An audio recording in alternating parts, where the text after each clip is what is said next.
Next जो हमारे पास example है वो लेबर बजट की है। हमने डायरेक्ट लेबर बजट तैयार करना है। तो यहाँ पे हम लोग देख रहे हैं पी लिमिटेड मैन्युफैक्चर करती है 2 products using 1 grade of labour, मतलब 1 ग्रेड ऑफ लेबर को यूज़ करके वो 2 प्रोडक्ट्स मेंटेन कर रही है। ठीक है। एंड कहना show below is an exact of companies working paper in the next period. हमने ये बजट तैयार करना है कि हमें कितनी लेबर की, मतलब कितने पैसे लेबर के लिए देने पड़ेंगे। तो बजट प्रोडक्शन है जो बजट में प्रोडक्शन करनी यूनिट्स में, वो ए की इतनी यूनिट्स बनानी है और बी की इतनी। एंड जो स्टैंडर्ड आर है एक प्रोडक्ट बनाने के लिए, स्टैंडर्ड आर 5, यहाँ पे 5 घंटे लग जाते हैं ए को बनाने में और यहाँ पे 4 घंटे। एंड 1 घंटे का कितना रेट है, 8 रुपी पर आवर। कहता जो ओवर टाइम प्रीमियम होगा 50% होगा, मतलब जो ओवर टाइम प्रीमियम आपको, जो आप ओवर टाइम लगाओगे उस पर 50% आपको मिलेगा उसका। And is payable and if a worker works more than 40 hours a week, अगर एक बंदा, एक वर्कर एक हफ्ते में 40 घंटे से ज़्यादा काम करता है तब उसके लिए, तभी उसको ओवर टाइम मिलेगा ये 50%। ठीक है। There are 90 direct workers, 90 workers हैं टोटल। कहता जो टारगेट प्रोडक्टिविटी रेशियो है ना फॉर एफिशिएंसी रेशियो, ठीक है, टारगेट प्रोडक्टिविटी रेशियो है for the productivity are worked by the direct labour in actual manufacturing of the production is 80%।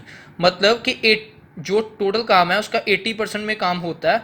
In addition the non productivity down time is budgeted 20%। मतलब कि हम ये मान के चल रहे हैं कि जो टाइम पीरियड टोटल होगा उसमें 80% टाइम पीरियड में काम होगा, 20% नॉर्मल डाउन टाइम पीरियड है। लाइक जैसे उसमें मशीन को सेट करने में टाइम लग जाएगा, नॉर्मली इतना टाइम लगेगा, मतलब कि यहाँ पे इसमें काम नहीं होगा 20% में, 80% में होगा। तो there are 12 5 days week in the budget period. वही सेम बात आ गई कि 5 डेज लेके चल रहे हैं हम लोग एक वीक में, और 12 5 डेज वीक का हमने लोगों ने बजट तैयार करना है। सबसे पहले हमने प्रोडक्शन की यूनिट्स देखी कि इतनी इतनी यूनिट्स है। देन हमने देखा कि एक को स्टैंडर्ड आर कितने लगते हैं, तो 5 या 4 मल्टीप्लाई करके हमें पता चल गया कि अगर ए को बनाना तो 17,400 आर चाहिए, एंड अगर बी को बनाना है तो 16,000 आर चाहिए, और टोटल मिला के हमें कितनी आर चाहिए, 33,400। देन हम लोगों ने ये पता किया कि standards are budget production at target efficiency ratio. अगर हम लोगों ने टारगेट एफिशिएंसी रेशियो पे बात करनी है तो वहाँ पे कितना टाइम पीरियड चाहिए। तो आपको पता है जो 33,400 है वो 80% के पीछे, मैंने आपको बोला ना 80% में प्रोडक्शन होनी है। 100% के पीछे कितनी आर चाहिए, 41,750। एंड इसमें से आपको पता नॉर्मल टाइम पीरियड कितना निकलेगा, 20%, वो हमने इन आवर्स का निकाल लिया। मैं इतने घंटे काम नहीं होना, मीन्स कि हमने को सीधा हिसाब लगाया कि अगर टोटल लेबर हमें चाहिए, जो लेबर टाइम आवर्स चाहिए वो कितने चाहिए, 50,100। देन उसके बाद हम लोगों ने इसमें से जो नॉर्मल लेबर आवर है, जो लगने हैं, वो माइनस कर दिए। कैसे, 90 वर्कर्स हैं, 12 वीक्स काम करेंगे, 5 डे और एक दिन कितने घंटे काम चलता है, 8 घंटे। तो हम लोगों ने उस चीज़ को यहाँ से माइनस कर दिया 43,200।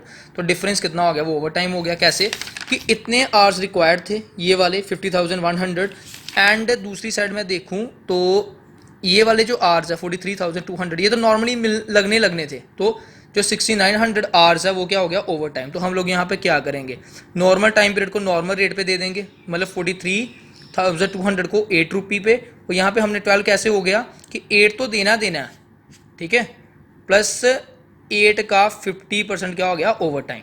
तो हमें टोटल कितने पैसे देने पड़ेंगे, ये वाले 4,28,400। नेक्स्ट हमारा जो एग्जांपल है वो कैश बजट की है।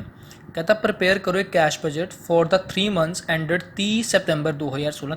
तीन महीने का कैश बजट तैयार करना है, जुलाई, अगस्त, सितंबर, based on the following information. जो हमें ओपनिंग बैलेंस गिवन है कैश एट बैंक का, वो कितना गिवन है, 1 जुलाई 2016 को ओपनिंग जो बैलेंस है वो है 25,000।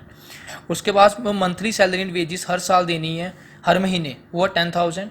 जो इंटरेस्ट पे करना हम लोगों ने अगस्त 2016 में, अकेले अगस्त में, वो है 5,000।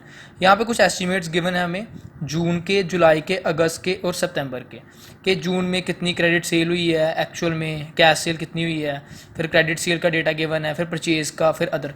ये कुछ नीचे स्पेसिफिक कंडीशंस लिखी हुई है। कहता कि क्रेडिट सेल जो होगी वो 50% उसी महीने में ले लिए जाएंगे पैसे जिस मंथ में सेल हुई है, और 50% नेक्स्ट मंथ में आएंगे। मींस अगर जून में जो क्रेडिट सेल हुई है उसका 50% जून में कैश आ जाएगा, और बाकी 50% कब आएगा, जुलाई में।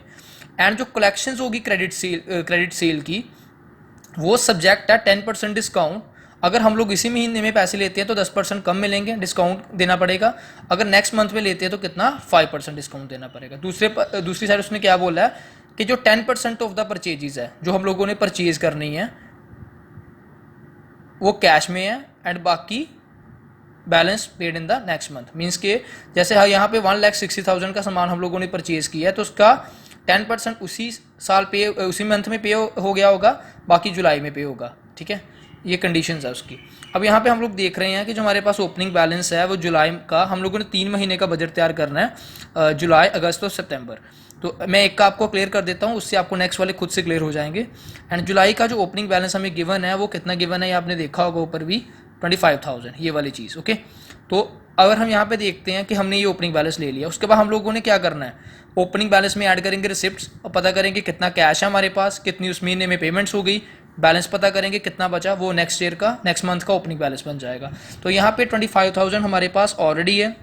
उसके बाद जो कैश सेल्स है वो तो आपको पता कैश में मिल जानी है, तो हमें पता जुलाई महीने की कैश सेल कितनी है, 1,40,000, सेम एज इट इज आ गई यहाँ पे। अब उन्होंने कहा क्रेडिट सेल, तो क्रेडिट सेल की कंडीशन क्या आती कि जो क्रेडिट सेल होगी वो 50% के पैसे उसी मंथ में मिल जाएंगे और 50% के पैसे नेक्स्ट मंथ में।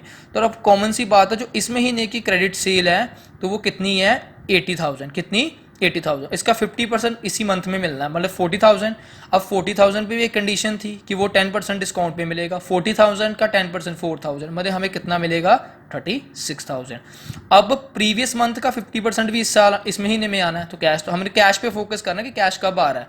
तो यहाँ पे पिछले मंथ में कितनी क्रेडिट सेल हुई थी, 1 लाख, उसका 50,000 तो तभी मिल गया होगा, और उसका जो 50 अब मिलना है वो कितने परसेंट डिस्काउंट दे के मिलना है, 5%। तो 50,000 का 5% कितना होगा, 2500। तो वहाँ से हमें कितना मिल गया, 47,500।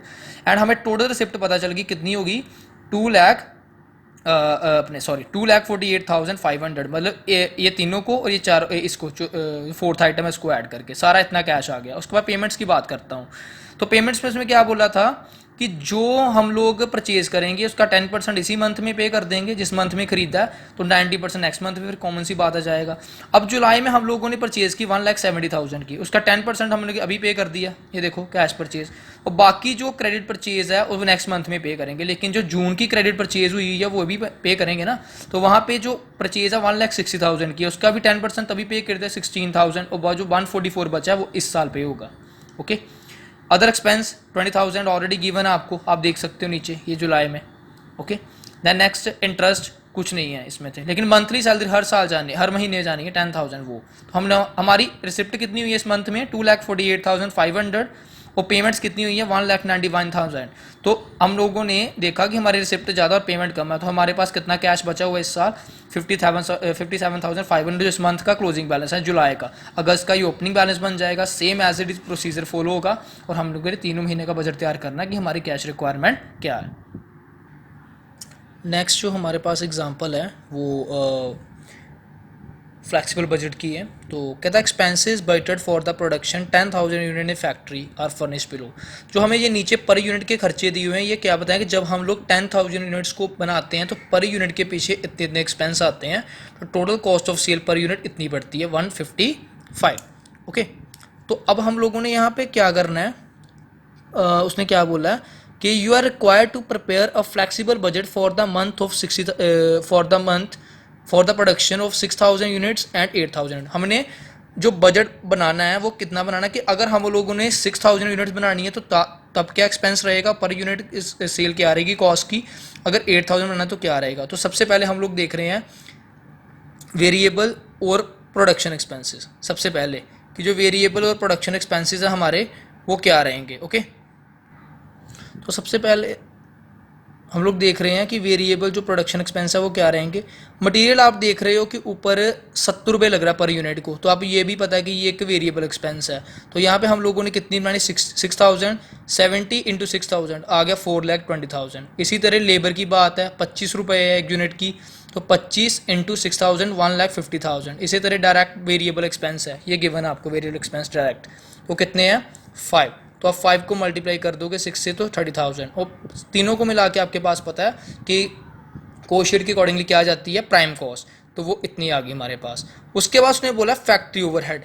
There are 2 types of factory overhead, fix factory overhead and variable factory overhead. जो वेरिएबल फैक्ट्री ओवरहेड वो तो सेम ही रहेंगे 20 पर यूनिट, तो उसने वो देखो 20 से मल्टीप्लाई कर दिया 6,000 को 1,20,000। लेकिन जो फिक्स्ड है उसमें उसने क्या बोला है कि वो कितने हैं 1 लाख।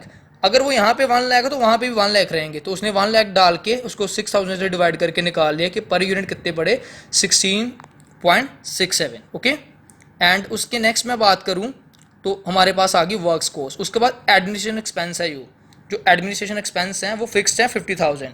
ओके, वो 50,000 फिक्स है। तो अगर 50,000 फिक्स है तो वो सीधी अमाउंट इस साइड आ जाएगी, 50,000 डिवाइड कर दोगे 6,000 से तो क्या आ जाएगा 8.33, मीन्स कि ये पक्के रहेंगे खर्चे। ठीक है, कॉस्ट ऑफ प्रोडक्शन आ गई। उसके बाद जो सेलिंग एक्सपेंस है उसमें उन्होंने कहा कि 10% फिक्स्ड हैं, बाकी वेरिएबल हैं। तो जो 13 का 10% फिक्स है तो उसका मतलब क्या कितना फिक्स है, मतलब 1.3। तो उसके हिसाब से हम लोगों ने देख लिया उसका एक्सपेंस। तो 90% क्या है वेरिएबल, वो उसके अकॉर्डिंगली एक्सपेंस आ जाएगा। ओके, तो अगर वो 13% फिक्स है तो सीधा हिसाब है यहाँ पे, अगर वो 10% फिक्स था, जैसे सेलिंग एक्सपेंस उसने बताया था यहाँ पे 13 है, यहाँ पे देखो सेलिंग एक्सपेंस अगर 13 फिक्स है, 13 रुपये है टोटल, तो उसमें उसने कहा 10% फिक्स है, तो 10% मतलब 1.3 फिक्स है। अगर यहाँ पे 1.3 फिक्स है तो 1.3 इंटू 10,000 कितना आ गया 13,000। ओके, तो बाकी उसमें से वेरिएबल है 11.70, वो डायरेक्ट मल्टीप्लाई हो जाएंगे 6,000 से, वो यहाँ पे आ जाएगा। डिस्ट्रीब्यूशन एक्सपेंस में भी सेम ही चीज़ है, फिक्स पार्ट को अलग कर लिए, वेरिएबल को, जो फिक्स है भाई उसने फिक्स ही रहना है। ऐसे यहाँ पे देखो उसने कहा था 13 का 10% फिक्स है, मतलब 1.3, तो 1.3 यहाँ पे किसके हिसाब से 10,000 के, तो ये यहाँ हर जगह 13,000 का एक्सपेंस ही रहेगा, हर जगह फिक्स है ये। ओके, तो ऐसे हम लोगों ने टोटल फाइंड आउट कर लेना है। सेम फिर एज इट इज़ 8,000 के अकॉर्डिंगली पता कर लेना, फिक्स रहेगा, वेरिएबल उसके अकॉर्डिंगली चेंज हो जाएगा।